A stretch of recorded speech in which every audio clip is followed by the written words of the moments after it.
Subscribe to our channel by clicking the subscribe button. Click the bell button and enjoy the latest uploads from our channel. इस प्यार को मैं क्या नाम दूं। नमस्कार दोस्तों, स्वागत है आपका आपके अपने चैनल हंग्री स्पिरिट्स में। हंग्री स्पिरिट्स देख रहे सारे दर्शकों का मैं अंजू शर्मा दिल से स्वागत करती हूँ। तो अहिल्या और खंडेराव का रिश्ता, जी हाँ दोस्तों, ये है प्यार का रिश्ता, ये है दर्द का रिश्ता, ये है पवित्रता का रिश्ता, ये है ईमानदारी का रिश्ता। ये सारे नाम है अहिल्या और खंडेराव के प्यार के, जिसका सबूत हमें देखने को मिला। चलिए बात करते हैं इसके ऊपर, मगर पहले वही गुजारिश, जिन्होंने अभी तक चैनल को सब्सक्राइब नहीं किया है कृपया कर लीजिए। साथ में दोस्तों बेल आइकन दबाइएगा ताकि आपको हमारे वीडियोस के नोटिफिकेशन मिलते रहें।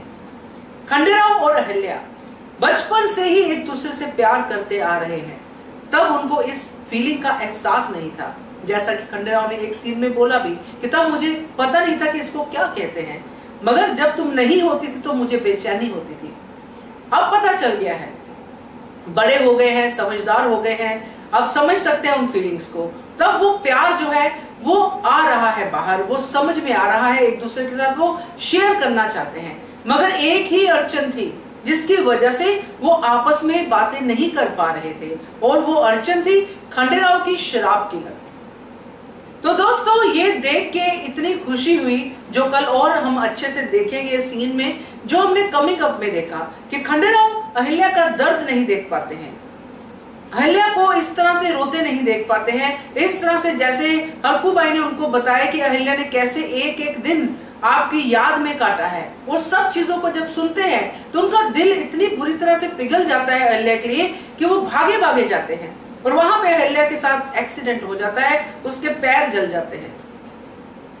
तो ये है असली प्यार। उस समय वो कुछ उनको याद नहीं रहता, वो अहिल्या को उठाते हैं और कमरे में लेके जाते हैं। वहां पे अहिल्या उस प्यार की बात करेगी, उस दर्द की बात करेगी कि ये तो दर्द पे आप लेप लगा सकते हो, कुछ ऐसा ही बोलेगी, क्योंकि मुझे लगता है ऐसे कुछ बोलेगी। मगर जो दर्द मुझे वाकई में हो रहा है आपके इस शराब की लत की वजह से, उसके लिए क्या?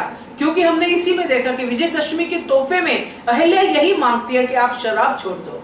और दोस्तों ये देख के इतना ज्यादा अच्छा लगा कि खंडेराव वो प्रॉमिस दे देते हैं अहिल्या को, जिसके लिए वो पूरी तरह से इस तरह से पड़ी हुई थी पीछे कि यही ठीक होगा तो सब कुछ ठीक हो जाएगा।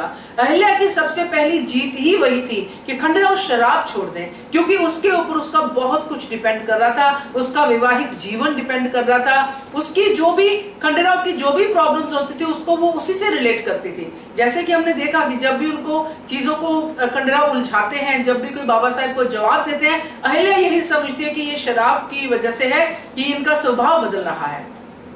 तो इतनी बड़ी अहिल्या की जिंदगी में विजयदशमी के दिन ये विक्ट्री हुई है, इसके लिए तो दिल खुश होगा ही होगा, क्योंकि जितना वो रोई है विजयदशमी के दिन गौतमा के कहने पे और उन हालातों की वजह से, उतना वो पहले जैसे हम देखते आए थे हर बार रोती थी, मगर फिर से हौसला इकट्ठा करती थी और फिर हौसला इकट्ठा करके फिर से लड़ती थी, फिर जीतती थी। मगर इस बार उसको खंडेराव ने जो तोहफा दिया है वो काबिले तारीफ है।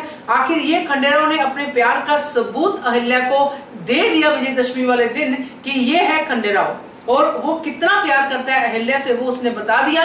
और ऐसे ही नहीं वो कहते कि तुम मेरी जिंदगी हो अहिल्या, वो वाकई में अहिल्या उनकी जिंदगी है, वो वाकई में अहिल्या को इतना प्यार करते हैं कि उसके लिए सब कुछ छोड़ सकते हैं। और यही उन्होंने किया, सबसे प्यारी अपनी प्रेमिका को, शराब को, उन्होंने विजयदशमी वाले दिन छोड़ दिया। तो मुझे तो बहुत अच्छा लगा, खुशी हुई, आप देख सकते हैं मेरे चेहरे से भी। मगर आपको कितनी खुशी हुई वो मुझे आपके कमेंट से पता चलेगा, कमेंट करके बताइए। देखते रहिए channel hungry spirits. Thank you so much.